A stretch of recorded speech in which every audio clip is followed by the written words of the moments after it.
Welcome to kitchen spark. இன்றைக்கி நம்ம சேனலில் என்ன பார்க்க போகிறோன்னு கேட்டிங்கன்னா, நாம் இன்றைக்கி சப்பாத்திக்கு ஒரு சைடிஷ் தாங்க செய்ய போகிறோம். பொதுவாக நாம் பார்த்திங்கன்னா சப்பாத்திக்கு தக்காளி தொக்கு, குருமா அந்த மாதிரி ட்ரை பண்ணியிருப்போம். இன்றைக்கி நாம் கொஞ்சம் வித்தியாசமாக பார்த்திங்கன்னா வறுத்த நெடக்கல்ல வச்சு கிரேவி செய்ய போகிறோங்க. சாப்பிட்றதுக்கு ரொம்ப டேஸ்ட்டாக இருக்கும். சப்பாத்திக்கு ரொம்பவும் சூப்பராக இருக்குங்க. பரோட்டாவுக்கு, நானுக்கு எல்லாமே இந்த கிரேவி பார்த்திங்கன்னா ரொம்ப சூப்பராக இருக்கும். இது எப்படி செய்யலான்னு பார்க்கலாம். அதுக்கு முன்னாடி இன்னும் நீங்கள் நம்ம சேனலை சப்ஸ்கிரைப் பண்ணாமல் பார்த்துட்டு இருந்தீங்கன்னா சப்ஸ்கிரைப் பண்ணிடுங்க. அப்படியே பக்கத்தில் இருக்கிற பெல்லைக்கானை கிளிக் பண்ணிடுங்க. வாங்க இன்றைக்கி நாம் சுவையான வறுத்த நெடக்கல்ல வச்சு கிரேவி செய்ய போகிறோம். வாங்க எப்படி செய்யலான்னு பார்க்கலாம்.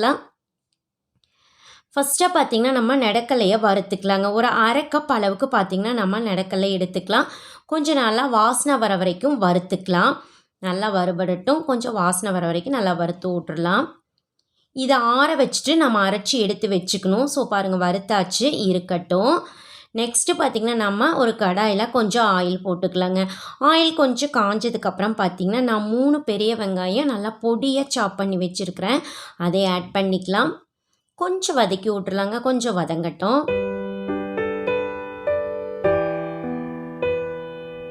பாருங்கள், கொஞ்சம் வெங்காயம் வதங்கினதுக்கு அப்புறமா நாம் இதில் காரத்துக்கு ஏற்ப ஒரு 4-5 பச்சை மிளகாவை பொடியாக கட் பண்ணி ஆட் பண்ணிக்கலாம். ஒரு கொத்த அளவுக்கு கருவேப்பிலை இலையும் ஆட் பண்ணிக்கலாம். ஆட் பண்ணிவிட்டு கொஞ்சம் நல்லா வெங்காயம் சிவக்கிற அளவுக்கு நல்லா வதக்கி விட்டுலாங்க. வதங்கட்டும். பாருங்கள், கொஞ்சம் நல்லா வெங்காயம் வதங்கிடுச்சு. இப்போ பார்த்திங்கன்னா 2 டீஸ்பூன் அளவுக்கு இஞ்சி பூண்டு பேஸ்ட்டு எடுத்துக்கலாம். அதையும் கொஞ்சம் நல்லா வதக்கி விட்டுறலாம். வதங்கட்டும். பாருங்கள், இஞ்சி பூண்டு பேஸ்ட்டும் நல்லா எண்ணெயில் வதங்கிடுச்சு.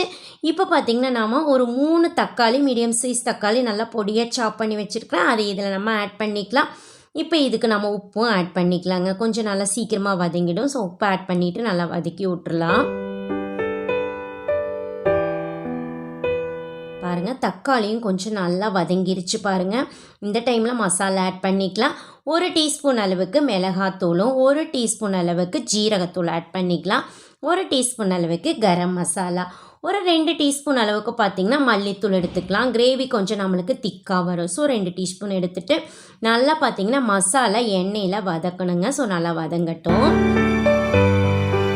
பாருங்கள், கொஞ்சம் நல்லா வதங்கினதுக்கப்புறம் இதில் நம்ம தண்ணி ஆட் பண்ணிக்கலாங்க. உங்களுக்கு கிரேவி எவ்வளோ வேணுமோ அவ்வளோ ஆட் பண்ணிக்கலாம்.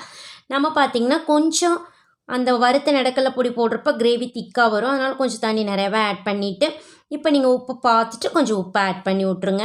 ஆட் பண்ணிவிட்டு பாருங்கள், நம்ம க்ளோஸ் பண்ணிக்கலாம். ஒரு 10 நிமிஷம் கொஞ்சம் நல்லா கொதிக்கட்டும். பாருங்கள், கொஞ்சம் கிரேவி நம்மளுக்கு திக்காயிடுச்சு. பாருங்கள், ஒரு 10 நிமிஷம் பார்த்திங்கன்னா மீடியம் ஃப்ளேமில் கொதிக்க விட்டுட்டு இந்த மாதிரி ரெடியானதுக்கு அப்புறமா பாருங்கள், நம்ம நெடக்கல்லையை வறுத்தோம் இல்லைங்க, அதை நல்லா கொஞ்சம் க்ரஷ்ஷாக அரைச்சிக்கணும். ரொம்ப பவுடராக இல்லாமல் லைட்டாக குறையாக அரைச்சிட்டு இப்போ நாம் இந்த கிரேவிக்கு ஆட் பண்ணி விட்டுறலாம். அவ்வளோதான். பாருங்கள், எல்லாம் ஆட் பண்ணியாச்சு.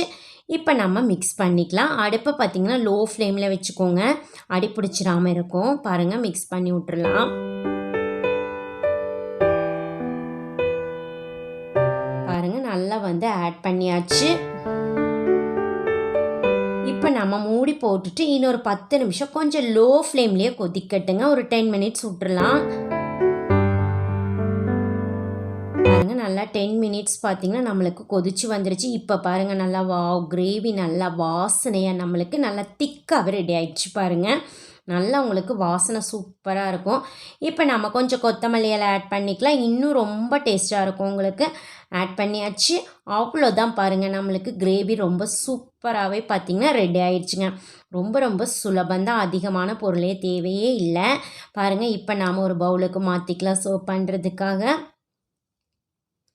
நல்ல கிரேவி பாருங்கள், உங்களுக்கு சப்பாத்திக்கு ரொம்ப சூப்பராக நல்லா திக்காகவே இருக்குது உங்களுக்கு கிரேவி.